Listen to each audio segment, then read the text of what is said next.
So, hey, I'm Jeremy. I'm running a different camera this week, different location, different state, different view, different lighting. Everything is different. I gotta turn this off so you don't hear that loop. And, but yeah, how are you guys? Tell me where you're coming from. And, yeah, I can show you the room here in a minute. Actually, it's not that exciting the way I've ended up setting it up, but hope you guys are great. And, yeah, tell me where you guys are coming from.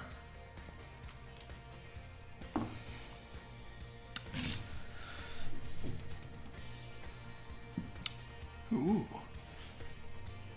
I don't know what that means. Suggestion, the stream's current bitrate, 8666.07, is higher than recommended bitrate.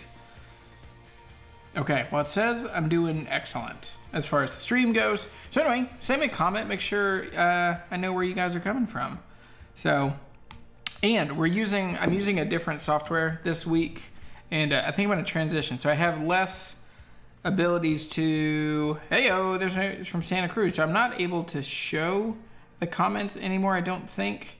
But, so with that, I'm not able to bring up comments and show where people are coming from and answer questions. So I'm going to have to train myself to just repeat the question in a way that's easily understood.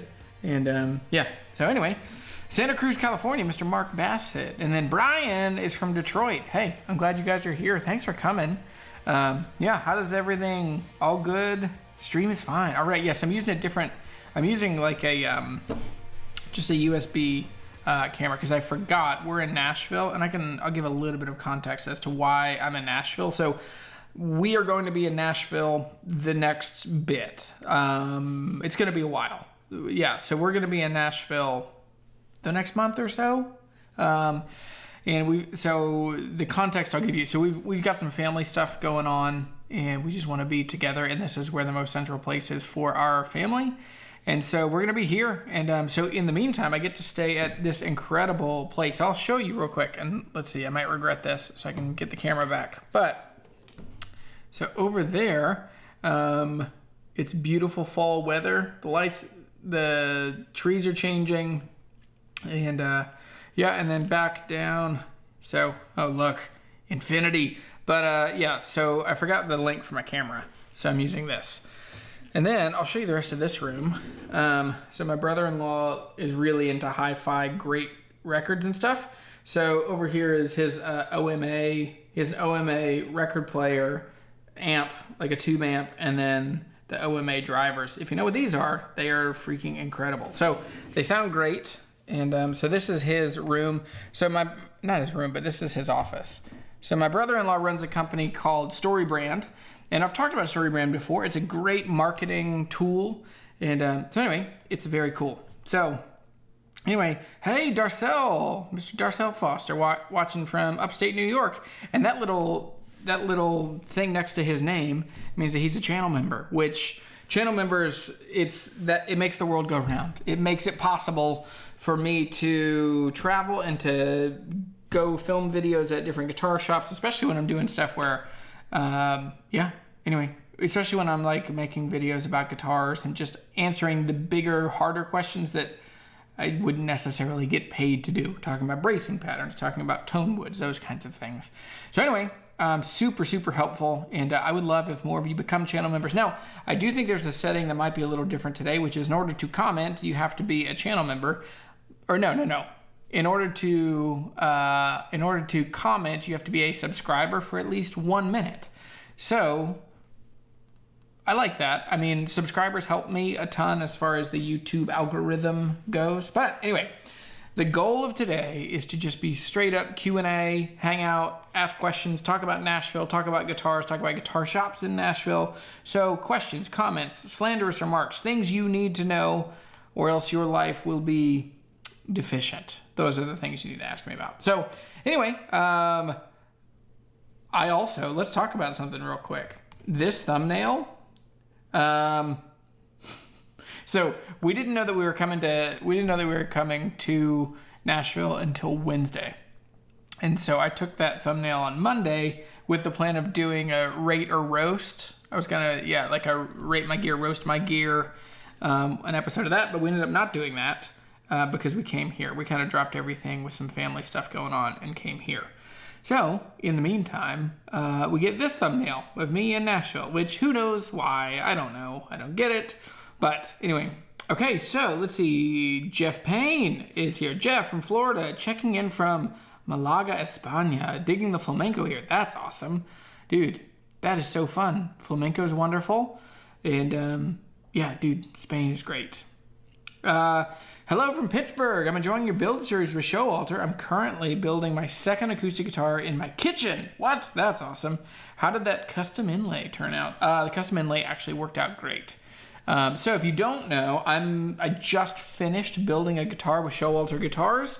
And if you follow on Instagram, you've seen some of those stories. If you haven't, go check out Jeremy the Guitar Hunter, at Jeremy the Guitar Hunter, all one word, over at Instagram. Follow me, and you'll get to see the stories and the reels. So I was sanding the side of my guitar, as one does when you're building a guitar, and I just lost track. I was sanding the side where it contours the waist, and then it goes into the lower bevel, or lower bout. I just lost track. I mean, it's the first guitar I've ever built, first acoustic guitar I've ever built, and just sanded through the side of the guitar. All of a sudden, I saw a walnut, and it was awful. So, Steve, being a great teacher, took some of the blame, but I deserve pretty much all of it, 90%, 95%. I just lost track. I didn't know what I was doing. I just was too aggressive. We also used too aggressive of sandpaper. So anyway, sanded through the side, and then had to figure out, well, what the heck am I going to do to fix this thing? And so with that, we ended up coming up with the idea to do a patch of Virginia. So let me see if I can pull a picture quickly of the patch. Oh,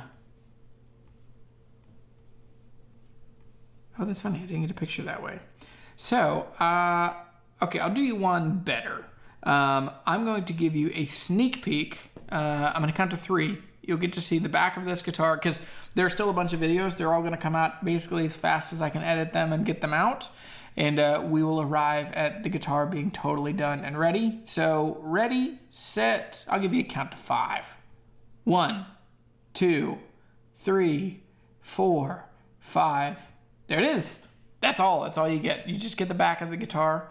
And some would say the best side, that bright mustardy Osage orange.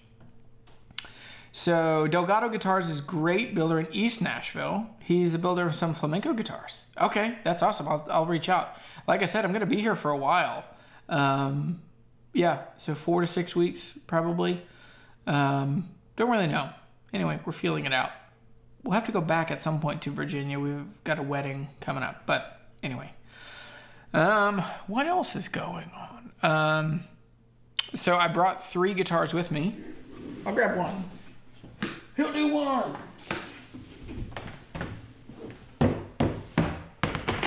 But Mr. Daniel knows this case. Old Faithful, number 36. Look at this freaking maple. Isn't that just unbelievable? So much movement and figure in this maple. And this guitar sounds killer. So while I have this guitar here, Holter Pick Guards is going to come. Actually, let me close the door. Other people are working in here today. But Mr. Taylor from Holter Pick Guards is going to sponsor. We're going to get a pick guard for this. I'm going to make a video about making custom pick guards, and then he's also making pick guards for 3 of the what is it? He's going for 3 Showalters. Mine, Joyce's, and Steve's serial number 110. The incredible Red Elm Dreadnought that Steve finished up a little bit ago. But yeah, so this is just such a great guitar.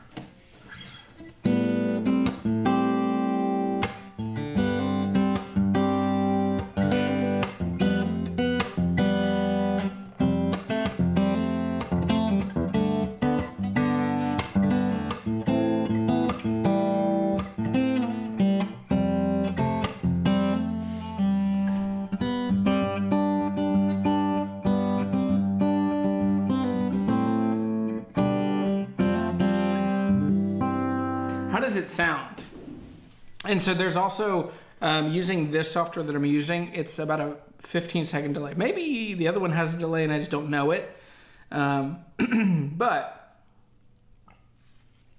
Daniel is trading a D18 Modern Deluxe. Yeah, there it is. She's talking about that. So actually, let me go back to the first questions. Okay. Daniel says the Osage looks like a blonde maple / alder top. Yeah, it does. That makes sense. Daniel knows this case, but after it's stained yellow. Got it. So yeah, the Osage is very mustardy yellow, very golden colored right now. Also, the bridge is made of Osage orange. I'm gonna tilt you guys down just a smidge, just a scooch. And so it's an excellent guitar. I played it a lot last night, and I'm going to be playing a lot over the next couple weeks because the whole family is gathered for the next month or so. And so anyway, what else? Daniel says, what should we build in exchange for that D18 Modern Deluxe? I think, so, okay, what brand is this? This is a Wright Lutherie made by Nathaniel Wright in McMinnville, Tennessee. And this is an excellent guitar. Now, I got this guitar. I didn't intend to get this guitar. I ended up trading a couple guitars from sponsored videos, from brand deals. And so I didn't plan on getting this guitar, but now I want to keep it. It is excellent, which that's my freaking... Thankfully with this, I can keep it because it's so unusual and weird. And I'm technically in it nothing.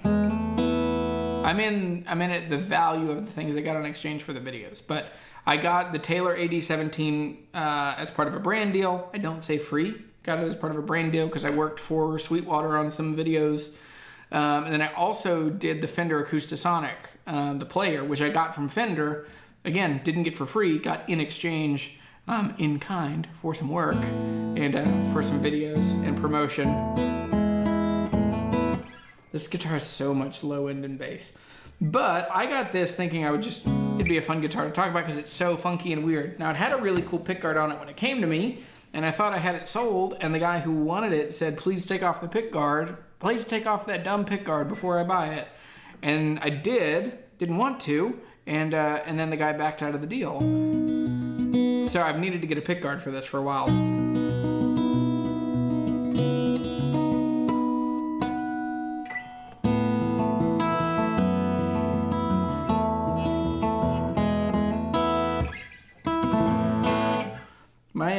My fingernails are a little different shape. They're very long. I know no one ever wants me to talk about my fingernails, but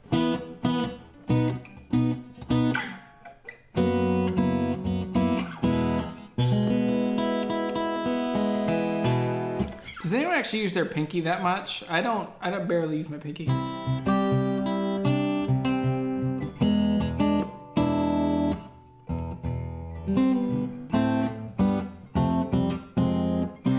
It has so much bass. It reminds me of like a J200. Sorry, that bumped the camera and moved the camera a bit. But has so much bass. And it's just maybe a tiny bit thinner. I haven't measured it. It's 4 and something.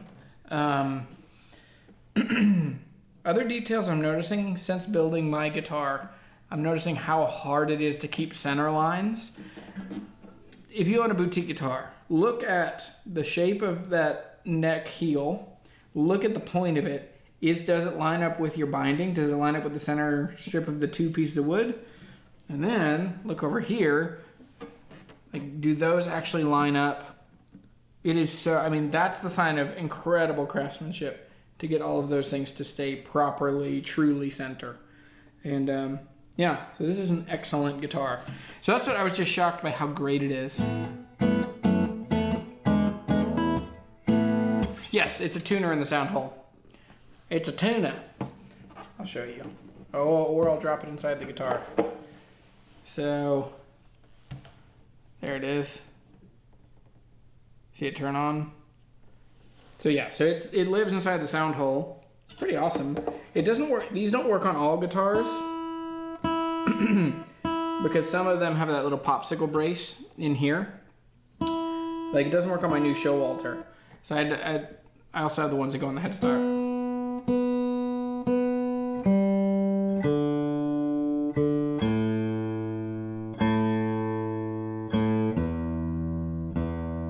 So, okay.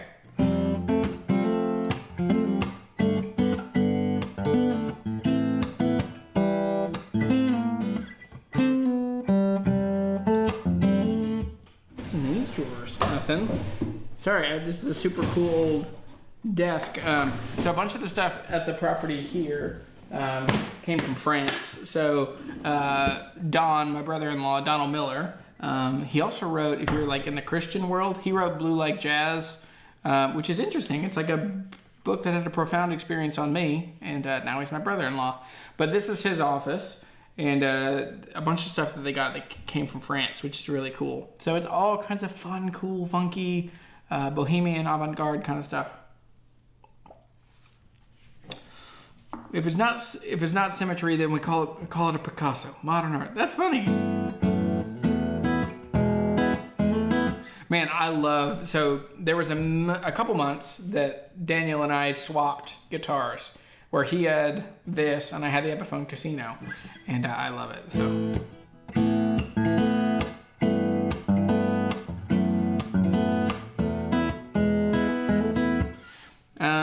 Anyway, so I'm gonna pull out my phone.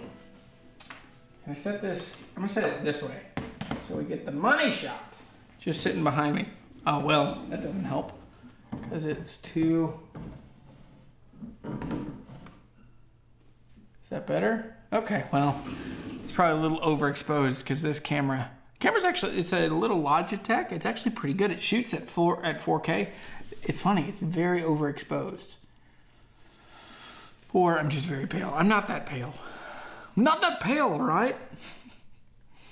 Okay, so some of these came in from Instagram, and I'll give the handles when I see them, and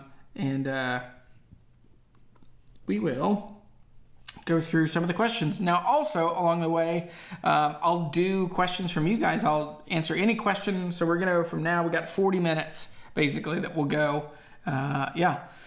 So anyway, oh, Daniel, I didn't answer your question. Daniel, what guitar should we build? So Daniel's going to trade a D18 Modern Deluxe to Nathan Wright for him to build a guitar. The original plan was to get one of his aged J45s, which is I still think, I mean, I want to be very careful. I can't have people build guitars that I fall in love with anymore because I just can't afford it. With wife, kids, mortgage, life, school to pay for, all of these things. I can't keep buying guitars. So anyway, what's the best guitar that everybody would be into? You could do a D18, but those are kind of boring. 42 style, 41 style. I think round shoulder slot headstock. If you go Martin, I think if you go Gibson-y, I would maybe do like a proper AJ. Like this one's kind of an AJ. So 25.5 inch scale length or 25.9, 24.9. Yeah, this one's a Martin scale length. 25.5. Yeah. So I would do something like that. And then I would, yeah. So, oh, Brian, it is. It's a Brio. I didn't know you worked for Logitech. That's awesome. Yeah, it's an excellent little camera. I found it in one of the cabinets when I realized I didn't bring my cam link to hook up my mirrorless camera. So the quality is really good. And that's the biggest limitation with these. They don't have like a wide aperture to have a shallow depth of field. So I'd like to have a little more kind of poetic, cinematic look. But yeah, so, because I also have the option that I could do this. But that looks weird, right?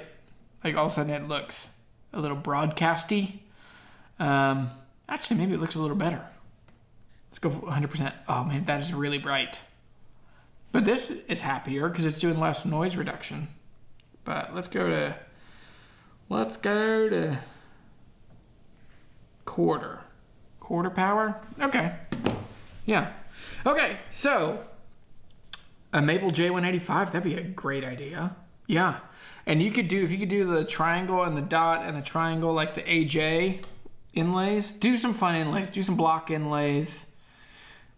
That's what I properly really want. I want a guitar with real proper block inlays.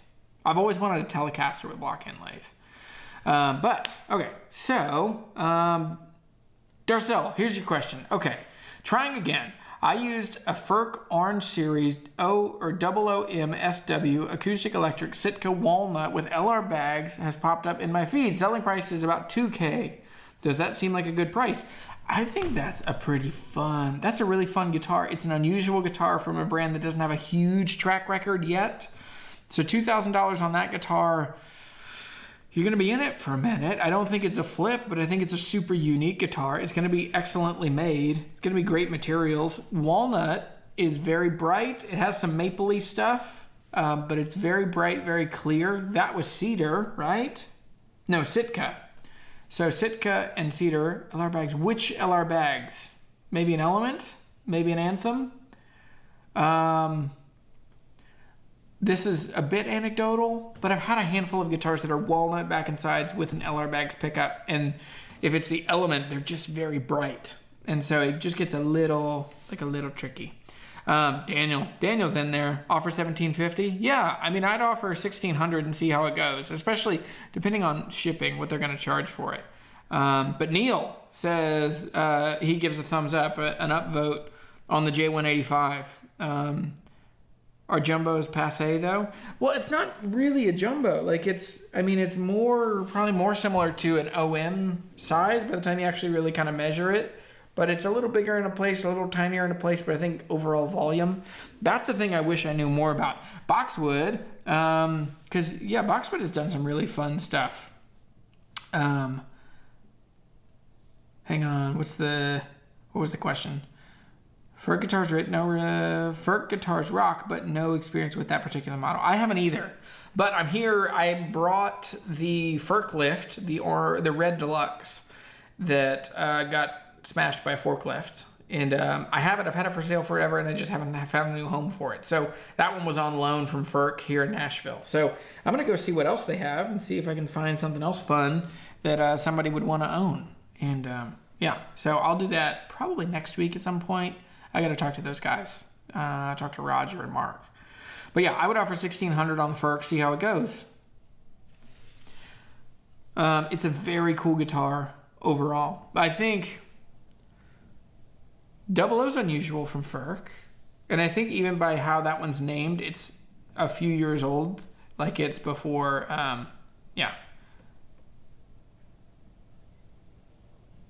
You should look it up for us, Jer. The OOM FERC.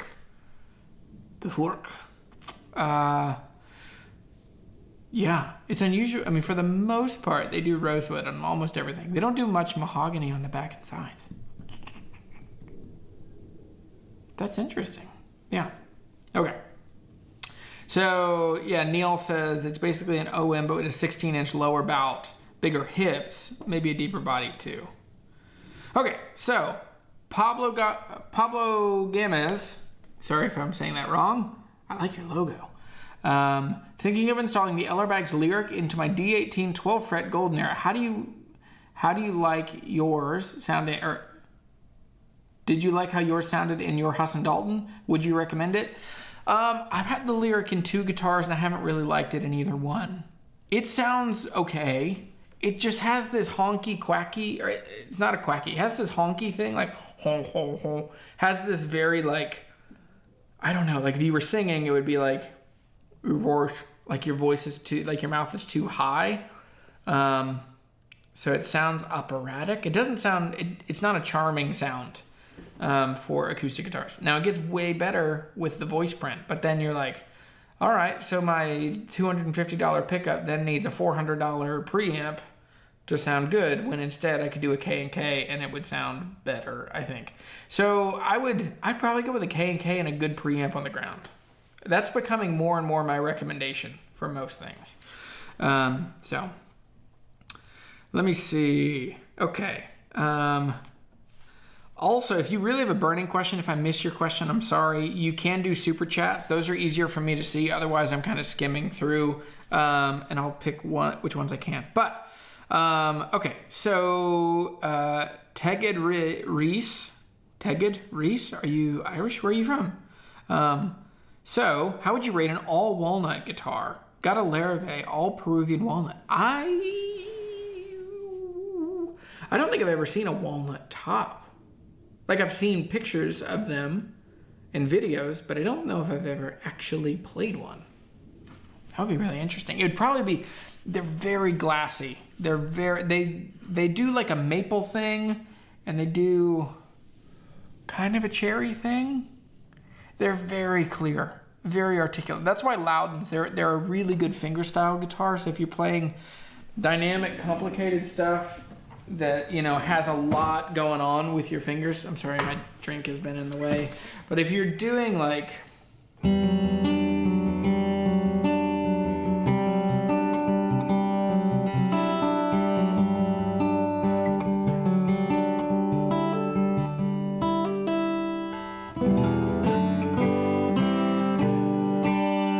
if you're doing more articulate finger work, I think, yeah, a walnut guitar could be really good. I don't know if a walnut top, I don't know what that would do to the tone of a guitar.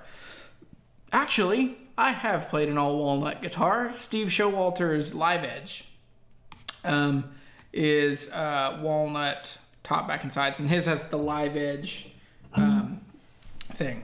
So Daniel has the D8, has an Anthem SL in his D18 Modern Deluxe. It is excellent. Dollar for dollar, they aren't as far apart to buy. That's true. The Anthem SL is excellent. It still has that nostalgic, super bassy, super trebly thing that like old Elements have, which I still love the Element on a big PA system where I can really kind of dig in my right hand and feel it in the floor underneath me. Man, I'm into that. So Neil says, how would you pair walnut with cedar or Engelmann? That would be an excellent. What have I played that's walnut and cedar top? I played a guitar in the last few months. I don't think it was on a YouTube video, but it was someone had one and I played it at a party.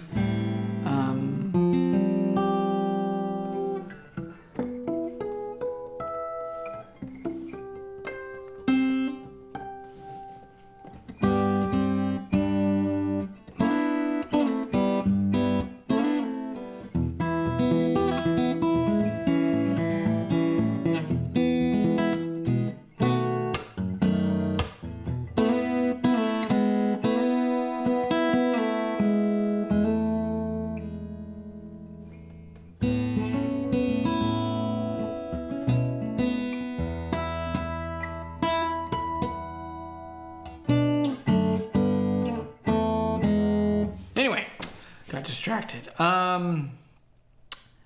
So Daniel says, and those Martins were OOS/OM. I lost. I'm forgot. Joshua says, how much different is the HD28 from the D28? I have a newer D28, but feeling the FOMO of the HD. So HD is herringbone dreadnought rather than just dreadnought 28. The main differences, and I'm sure I'm going to miss some, but I think the main differences are the herringbone purfling. Kerfing is on the inside. Can't get those words straight. But herringbone on the guitar. Then, would they also have aging toner? But that kind of goes back and forth. The other big one is the bracing is scalloped, and I think forward shifted, or maybe the forward shifted only happens in the HD28V, but scalloped bracing. So the real big difference is you're going to get more bass and more low end right away. I think eventually a D28 will open up, especially if you play the freaking wheels off of it, or you get like a Tone Right or the Dr. Herringbone. What's that thing called? The Tone. Oh boy, I'm doing a demo on it, so I probably should remember the name. But anyway, yeah, getting bluesy. That's not my. I'm not a bluesy man.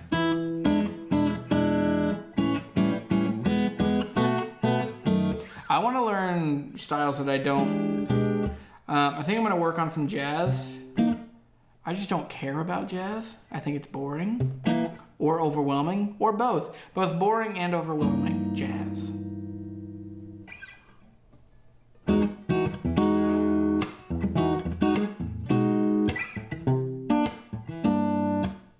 Yeah, I think you can just make crap up. Oh, it's jazz.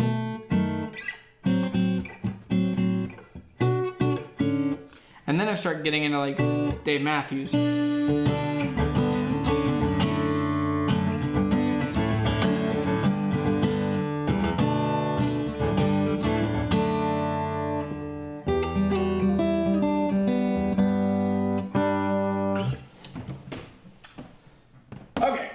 I got a bunch of questions to answer that I haven't answered yet. So let me jump in. I'll do a couple from Instagram real quick. Because there were some freaking winners in here. Let me go to my story. Okay. I can't do it at the same time. I'll answer these now, but I'll also answer them later on Instagram. Maybe I'll think before I talk, which doesn't normally happen. Usually my brain just has to jump in and figure crap out along the way. Okay, so Matt Pabon, P-A-B-O-N, says, hey, I have a 1995 Martin D41. Would you upgrade the tuners to open back ones or keep it original?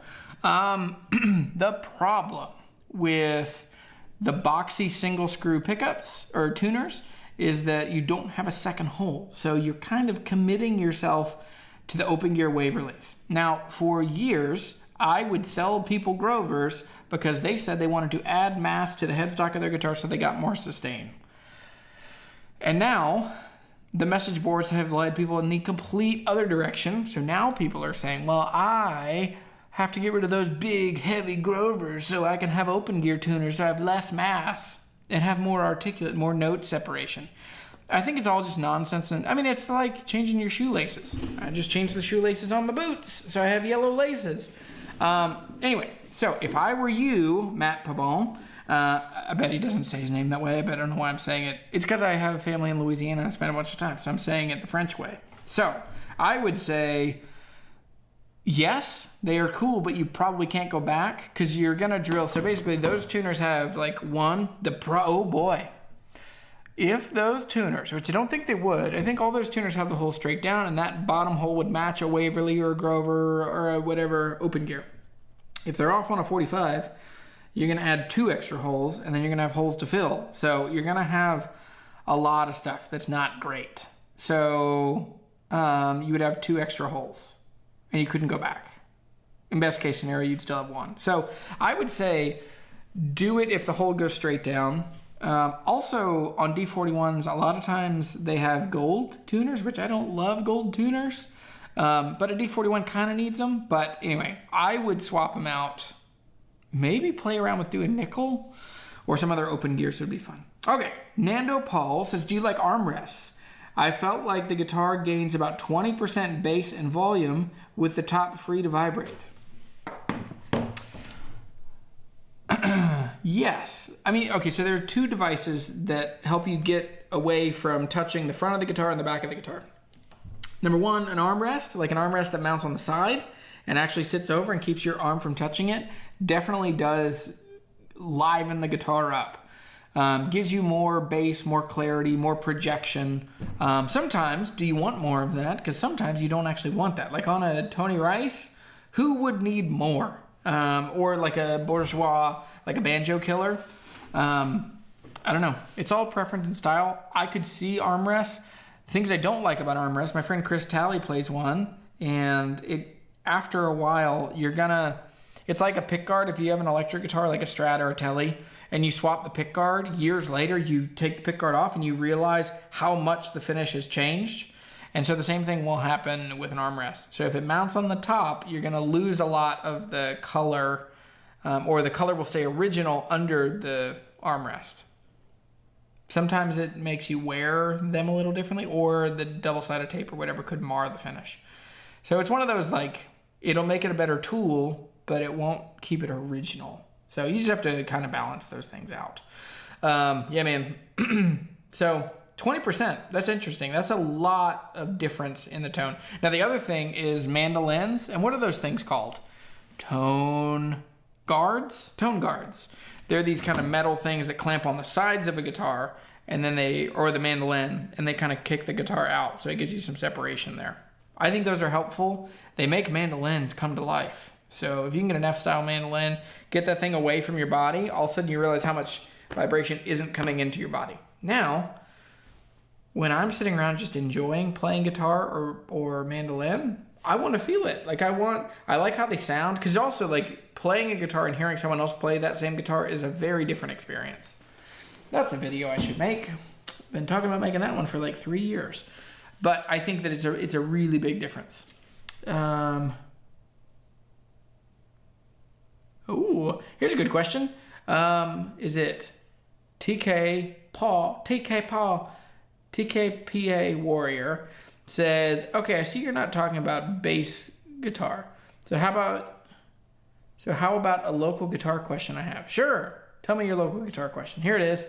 I have a shot at an old 1939 D28 from the first owner with Martin record. What price says you? That is an impossible question.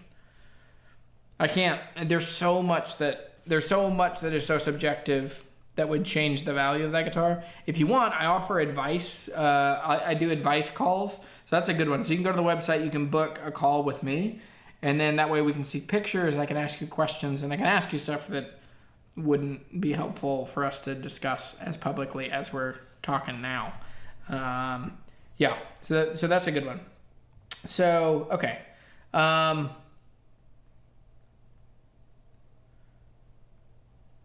Maxter just got an Eastman E8D. Wow, it's incredible. Dude, I'm so pumped for you. That's a great guitar.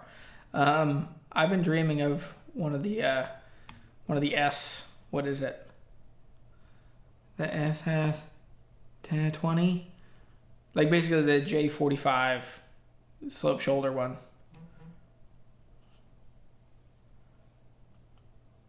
Wow. Dan Tube says the best custom armrests are made by the Arc in Nova Scotia on 6 of my acoustics. That's crazy. I love when you find a thing that you just like kind of have on everything. So for me, I have Page Capos.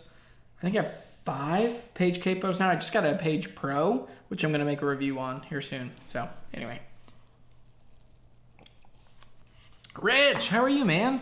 Rich, I have a question for you I've been meaning to ask you. It's not about guitars, it's about steel cut oatmeal. So anyway, yeah, man. Dude, yeah, Rich, you were one of the first people to really kind of, you were one of the people that helped me understand like their line and how their guitars work. And I've got the 2 back at the house that I'm very excited about that I need to get those listed and sold. They're going to be good. So, so Daniel says, according to Reverb, a 1939 D28 advertises to sell between $29,498.81 to $130,000, depending on condition. Yeah, total guess if it's clean, original, no finish issues, no cracks, 50 to 60, maybe 70. If it has issues, 25 to 30. Which, they're all going to have some issues. So, so if you can get it for 25, but it's such a risky thing. I would say be really careful of having guitars as investments. So to me, I would buy it and sell it as quickly as I can, make what I can right now in this moment, not do any speculation, which I don't think they're going to drop off. They're not making anymore. But yeah, they're not making any more 1939s, and there aren't that many to start with. There aren't that many that have survived, and of the ones that have survived, most of them are known where they are. So anyway, yeah. But yeah, so Rich says my 12-string is also the kill. Yes. He said, but anytime you want to talk diet, macros, coaching, you know where to find me. Yes, dude, that would be excellent. So I'm down 24 pounds. From a couple months ago. My ring is falling off and my pants are falling down and this shirt is loose now. It's not that loose, but anyway. Yeah.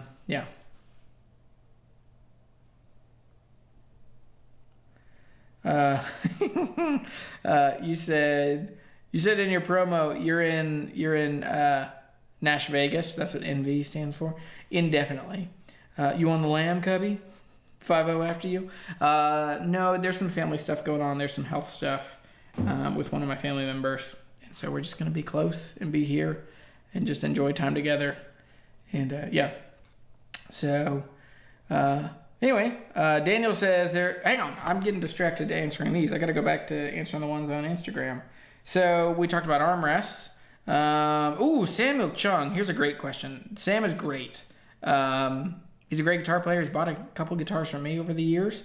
So, what are your thoughts on the resurgence of old brands such as Harmony, Supro, etc.? I've wanted to make a video about this. I've talked about this there are brands that have been resurrected, and some are excellent and some are complete money grabs. So, I'll run through, let's talk about Supro. Supro is back and they're better than they ever were. Supro was never that good when they were made, to be sold in Montgomery Ward and Sears and that kind of thing. Supro was a student brand and they're really cool. I think the amps are exceptional. They've come back really, really well and I like them a lot. So anyway, that's a good one. Harmony, I haven't played one, but my friend Bose L1, he won a giveaway from them on Instagram like maybe 5 years ago, right after he left working for me at Bayou Music Exchange and he moved up here to Nashville and started working at Carter. He won their giveaway and he had it's like a champagne mist, like a champagne goldy color, and it had gold foil pickups. I think those are also great because the big thing is, the excellent thing with those is that they're just better than they ever actually were. And so that's the thing is original gold foil pickups suck as far as maintenance. They're like 22 or 24 gauge wire. They're so thin and they break and then they don't work and then the coils are open. Then you can't do anything with them, but they look cool and you can't ever find a replacement. So to me, newer gold foils that are better wire, better made, all in. It's CTS pots and harness and most of the Harmony stuff. I like that they're sticking to some of the real traditional looking things, like just the way they do the headstock and the truss rod cover with the screws in the headstock still looks like an old one. So anyway, what other ones? Magnetone is back and they are so much better than they originally were. The coolest thing about the original Magnetones was their stereo chorus and reverb. It was so warbly and disorienting. It was excellent. And that's the thing, the panorama stereo from Magnetone, I think is probably the coolest amplifier. It's if I could buy one amplifier right now, if you gave me money to go buy, or you said you have 24 hours to buy the best sounding amp you can find, I would buy that one in a freaking heartbeat. Over a Milkman, over who else? Amplified Nation. I would buy one of the Magnetones. Driftwood Guitars says, I've always said that early Taylors are going to be good investment guitars and they can still be picked up for cheap on occasion. Abso-freaking-lutely. I bought a bunch that I just thought were so monstrously good. I had a 555 a couple years ago that I bought for $600, sold for $1,200. And I still think that guitar should be a $2,000 guitar. If you can get old 810s, old 714s, which I talked about those in my most depreciated guitars because they take the hardest hit. They did in the 90s, 2000s, 2010s. They just continued to bottom out. The Lemon Grove era. And also, hey, Driftwood, is it Chris or Matt, whoever? I'll be in New Orleans at some point in the next couple months as well. And I want to figure out a way to come over and hang out. I know I've said that for a year, but it will happen. We will collaborate. We will co-labor. The Harmony guitars today don't actually have gold foil pickups. There are many humbuckers with a gold foil look. Yeah, that's what I figured. Because gold foil it's a description of the aesthetic, not of the construction. So some of the old ones, pretty much all the old ones were single coils for the most part. But Chris. Anything pre-expression era? That's good. That's true. All the old stuff with the old stuff with the Fishman pickups. Although I don't love having preamps in the side of guitars, but I think if you can find old 914s, 910s, they're excellent. Chris, have you seen Have you seen any R. Taylors bouncing around in the world? There was this couple years where Bob Taylor was making like a boutique, like basically like what Ferk is doing now. That kind of like ultra, like the Taylor idea of a guitar, but just at ultra premium materials, construction, method, all that stuff. So anyway, all right, let me go back over here. So a lot of those, I would love to make a video about that, but anyway. Will you ever try an X-braced Waterloo? I got a mahogany one, and it's crazy, dude. This is Sandro Barossi. I haven't tried one of the X. Actually, I have. It's been years. It was at Shreveport Music in Louisiana in probably 2016 or 17. And they got it. They didn't know what to do with it. At that point, I remember thinking that guitar was a gimmick at that point. I didn't get it until I lost my freaking mind on that WLS. Shouldn't have sold it, but life is hard. I'll get one years from now. But I love it. I prefer X-brace guitars on small guitars. On all guitars, I prefer X-bracing. I'm sure that a mahogany top with an X-brace is a really formidable guitar that would do everything you would need to do. Yeah. So... have you had the opportunity to play any of Jim Merrill's D18s by chance? I have not. I'll reach out and I'll touch base with them. Okay. Here's a question from JT Moorer. Top 3 guitar shops that you must see if you take a road trip through Nashville. Top 3 guitar shops. Gruen and Carter. I mean, those are the obvious choices that you really should go. Then the next one is like, both of those shops are more if you're more of an acoustic guitar player. So I would say I'm 60-40, 70-30 acoustic guitar to electric guitar.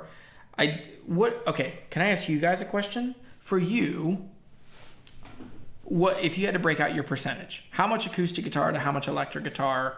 70-20, 70-30, 80-20, 90-10, 10-90, however it works out. So for me, it would be the number one acoustic guitar shop to go to, in my opinion, in Nashville, is Gruen, because it's a pretty spiritual experience, especially if you love Martins. Like, there's so many Martins there. They have a lot of Taylors too. It's interesting. And then there are other brands. They're starting to do more boutique brands.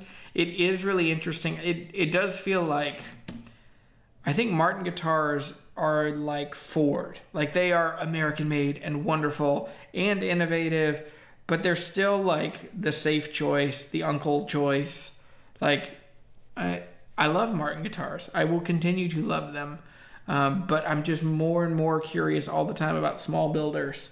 And it's the same way that, like, when you're on the road and you're traveling, like, sure, you can stop and get, Outback Steakhouse, and it'll be the same in every town. Applebee's will be the same in every town. But for me, like, I'm gonna take, like, I'll take the risk on the Greasy Spoon, like the Pizza Den or whatever the place is. I'll try like small barbecue places and small burger joints to find something cool and unusual. So I'll do that a lot. So, okay, so Daniel is 40-60 with acoustic being more, but now I'm in a band. We'll see. That's awesome. I want to hear about your band. So Stan says 99.99% and 0.01% electric. Staley says 92.8. I like that reference to, was that a reference to, isn't that 92.8? Isn't that the ratio for Foster Brown strings? I like that. I see what you did there. Yeah, I'm 60-40. I love electric guitar stuff. I just don't play much electric guitar. And I also, like, I lose sleep over acoustic guitars. Like, that's what I dream of. Like, when someone, like all those hypotheticals, like if you had $10,000, you had to spend money on a guitar, what would you get? I'm never going to say Les Paul. Like, I'll never say, like, oh, I really want an R9. Although, I would buy an R7. I'd buy a gold top with aged nickel. Like I'd buy an aged gold top pretty quick. But yeah. So Matt is 99% acoustic. Just don't know what to do with an electric. Yeah. Okay. So to me, acoustic guitars invite me into a world where I'm creating and making, and I'm not having to think. I don't feel like I'm having to imagine stuff. Where electric guitars, I feel like I'm always like, oh, there's a drummer over there, 4 on the floor, and there's a bass line doing this. And I find myself, and sometimes that's super cool, like that level of creativity and imagination when you're playing. But for me, I'd rather sing and play and work on the basics. It all comes from, like, I just spent years in pop punk bands, hardcore bands, and the last couple of years in thrash and metal bands. And then I just realized, like, we're working so hard to play so loud in a basement with people that are all drunk or stoned. Not all, but lots of people are, you know, inebriated. And they are, yeah. And so you get to a place where it's like, well, I'd rather have a kind of music that I can, that the nuance matters, that you can do the subtle things really well. So that's where, for me, I kind of backed off. Now, it could be, like, I think I could get into the blues, but the blues always just feel so dorky to me. So, anyway.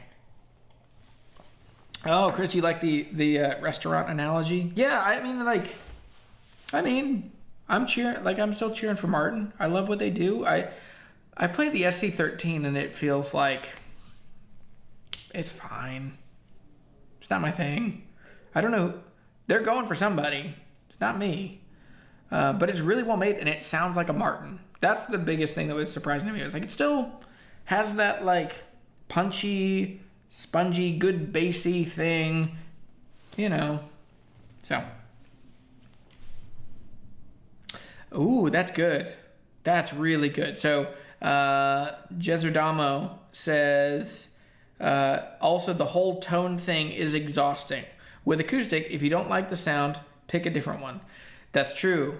And there are lots of things in the tone, like, there are just too many variables. It's so complicated in the electric world, and I'm not picking on it, but as someone who really loves that stuff, what kills me, what kills me about it is you have a guitar with whatever, you know, your strings will change it, and then because it's the electrical signal, like, you're not hearing the acoustic output of a guitar, you're hearing wood being translated into DC current, then gets turned into AC current.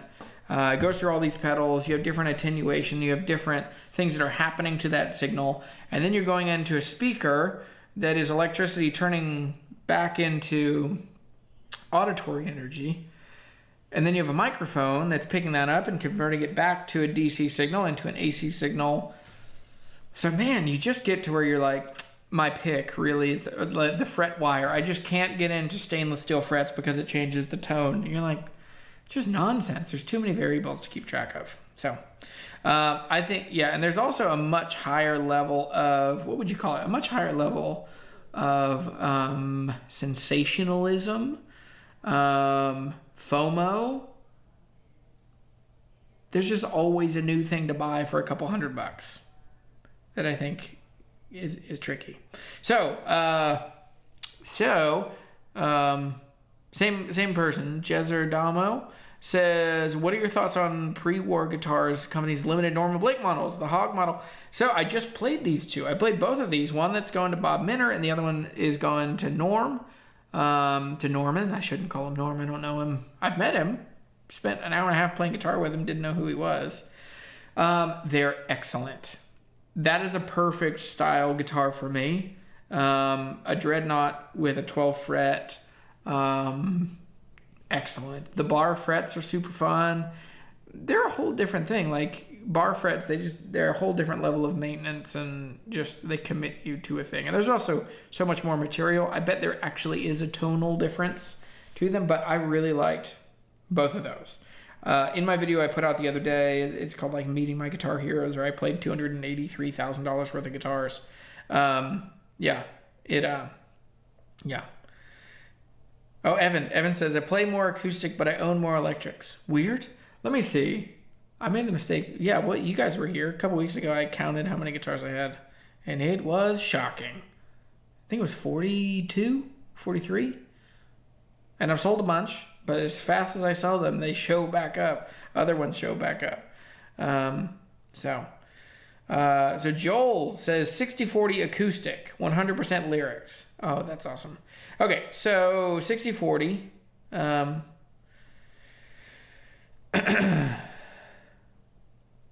So, yeah, I mean, I think that's where I am too. So, Chris with Driftwood says, now that I'm building electric guitars as well as my acoustics, the thing I'm finding is the electric clients are like car guys. They like to tinker and modify. Yeah, that's the whole thing. Like with an acoustic guitar, you don't have people that are like, you know what I need to do? I need to change the bridge on this. I need to steam that bridge off and put, a floating saddle or whatever. Yeah, the most tweaking acoustic guitar guys will get, is changing tuners, changing strings, changing bridge pins. That's about it. Scalloping, bracing, removing the finish off the back of the neck. It's not crazy. Acoustic clients care more about having a once-in-a-lifetime instrument made, and electric clients are just buying their next guitar. That is interesting. Oh my gosh, that's so interesting.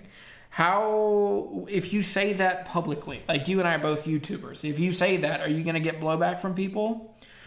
I find my stuff in the electric guitar world just doesn't do very well. And I think it's just because there are lots of people that do electric guitar content really, really well and very often. And so that's just not me. But, yeah.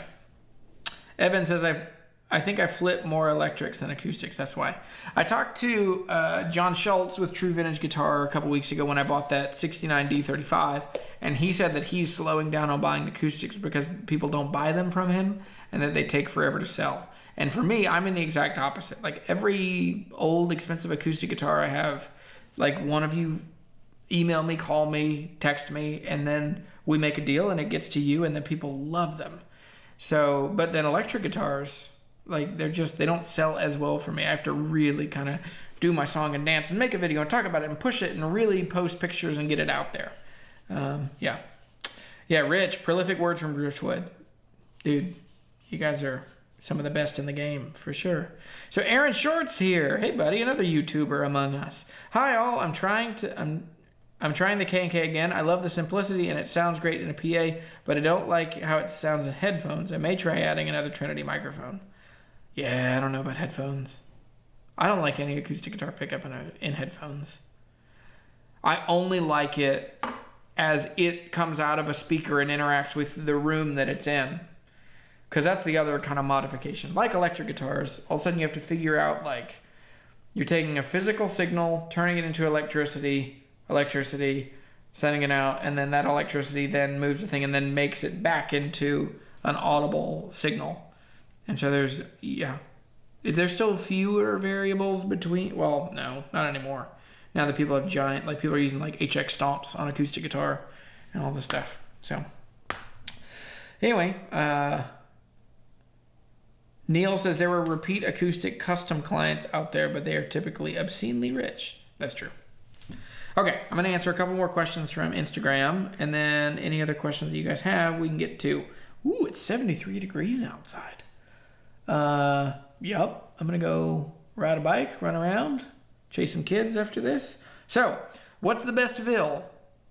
Nashville, Charlottesville, Asheville, Harrisonburgville. What other villes? Nope, Lynchburg. There are a lot of burgs. Not as many villes. Winchestertonville. What's the best ville? Nashville, Asheville, Charlottesville. Nashville is great.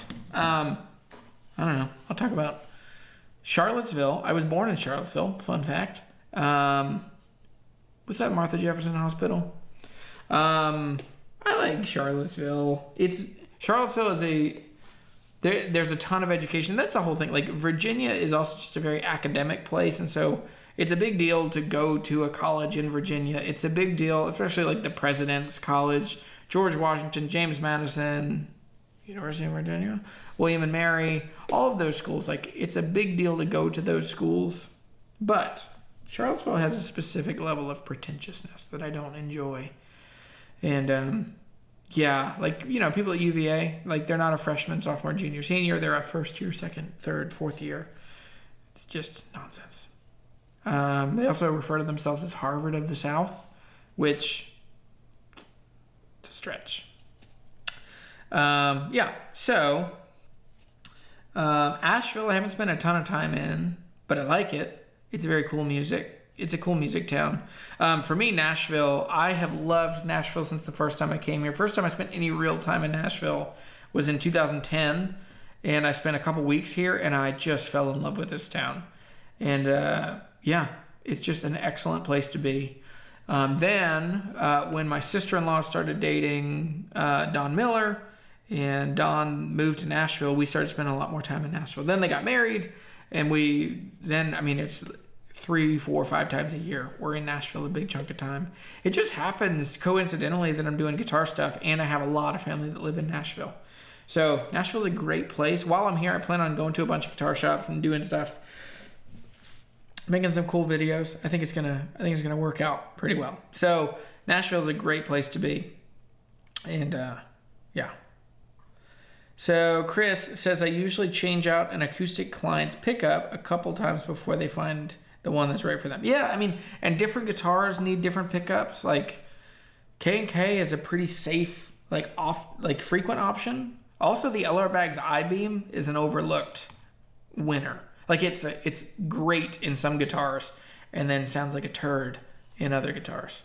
I had an LG2. I had a 53 LG2 that I put an I-beam in, and it sounded awful. But my friend had an LG1 with an I-beam, and it sounded amazing. Don't get it. My Guild D40 has an I-beam, and it's an excellent pickup. So good.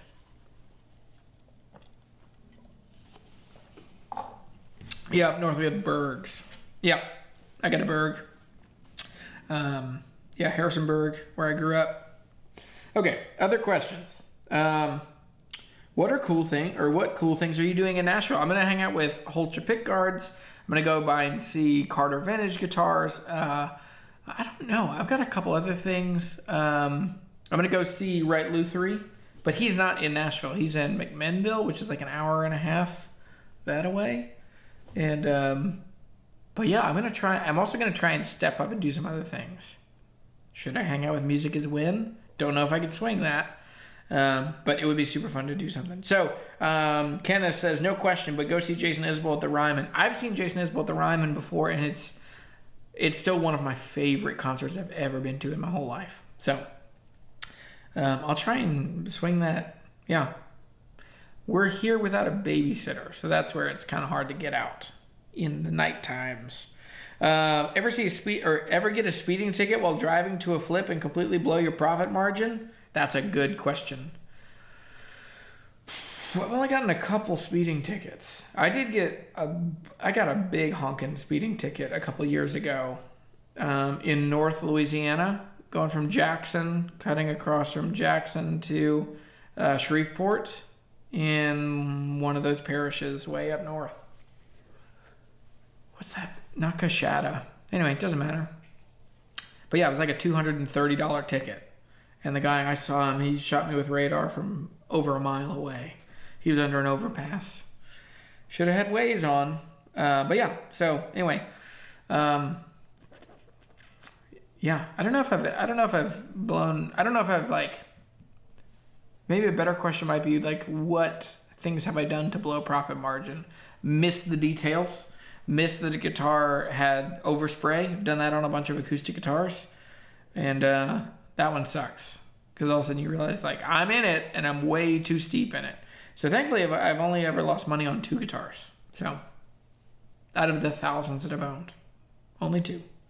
So why Nashville? This is Eddie Bullockwe says, why Nashville? What are you most excited about checking out there? I'm excited about seeing Carter and North American have merged. I'm excited to see a higher level of acoustic guitar kind of be there. So if I buy a guitar and I don't initially bond with it, what should I do? I think you should play around with the variables that you can play around with. Try different strings. Try different strings. Try playing it in different places. Try a different strap. I mean, and the strap sounds crazy, I know, but on a couple guitars, certain straps seem to kill the tone. I don't know. This is it's a weird one. But on certain guitars, I have this big leather strap that I usually use, or I have used in years past. But on like that M20 that I had, I was like, ugh, it just doesn't sound good. It sucks all the low end out of the guitar. So anyway, Jeremy, quick question. I'm in the market for a 2003 D41. What's a good price? They seem to be around $3,000, $3,500. They used to be $2,500, but people got wise. 2003 would still be the dorky dad at a cookout, like the New Balances and socks kind of thing. So anyway, is there a better time of year to buy guitars? This is a freaking question. That's a great question. Yes, there is. I talk about this in my course, Write Guitars Faster, which if you want to learn how to buy guitars, sell guitars, build a meaningful guitar collection so that it becomes a legacy that you get to hand down to your family, check out my course, Write Guitars Faster. Now, in that course, I'll break you off a little piece of what I think about this. There are excellent times to buy guitars. There are excellent times to sell guitars. There are terrible times to list a guitar for sale. Generally speaking, I think the best time of year to sell expensive guitars is right around tax season. That's when people are feeling impulsive. It's winter, they're tired of it, or it's springtime. So they're getting a chunk of money. They feel bored. They want to treat themselves. They want to take care of themselves.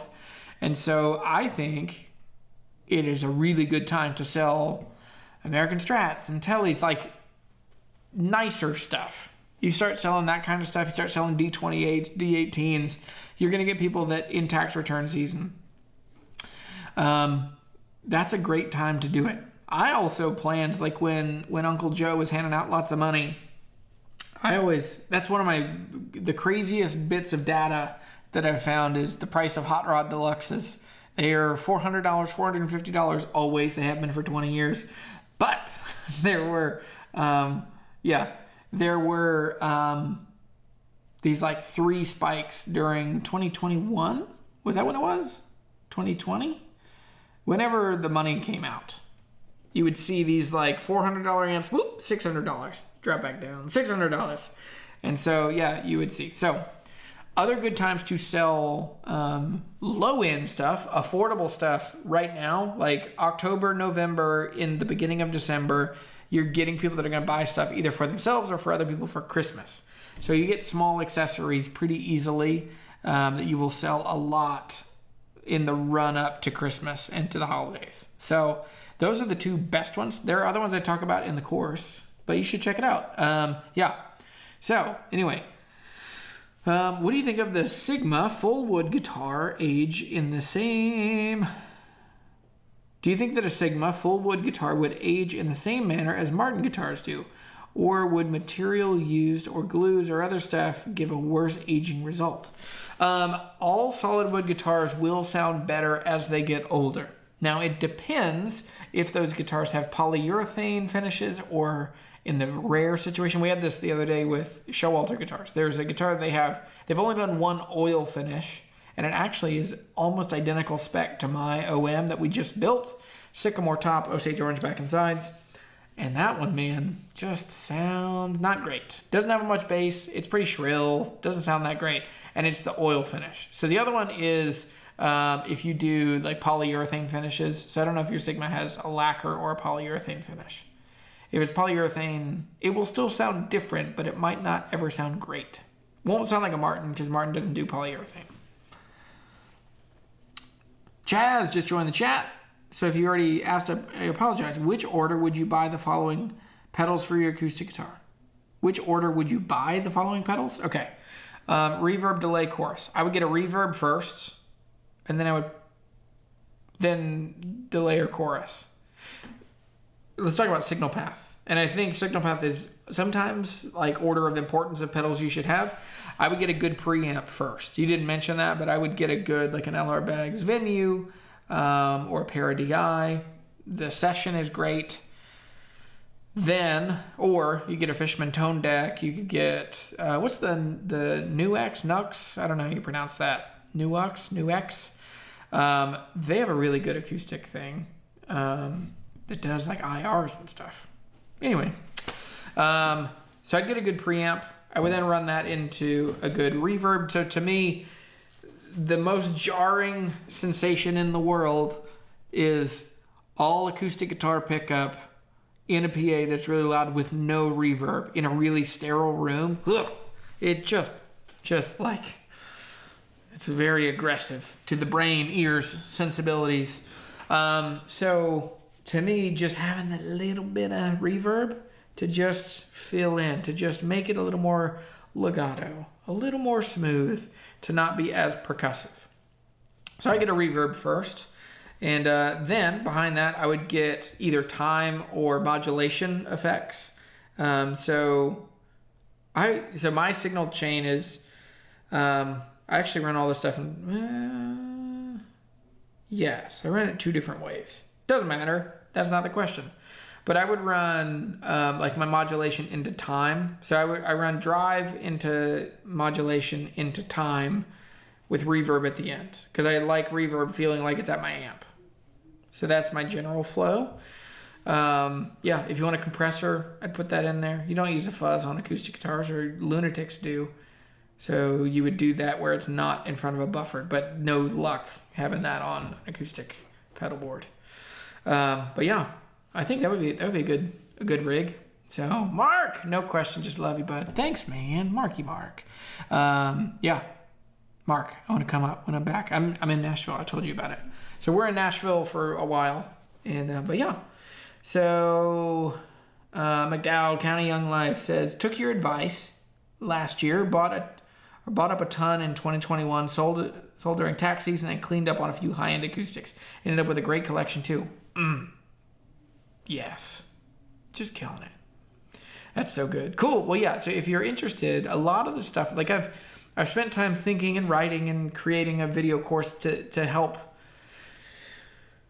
work through this, because I think that clarity lives just on the other side of complexity, and I think being able to, there's some work, and there's some work you have to do to get really good at buying guitars, selling guitars, understanding people, and then being able to build a collection of guitars and a collection of friends that spur you on to be the best version of yourself, that is creative, that is relational. So done a lot of work on that. So check out the course if you're interested. A couple people bought it this week, and I think we're going to do a sale on it here soon to get some more people in. But anyway, that is all I have for this week, and I just can't thank you guys enough. Now, there is, we ordered shirts. If you have an order for me that's pending, I'm very sorry. There's a lot of stuff going on in my personal life. I can't quite give the details here.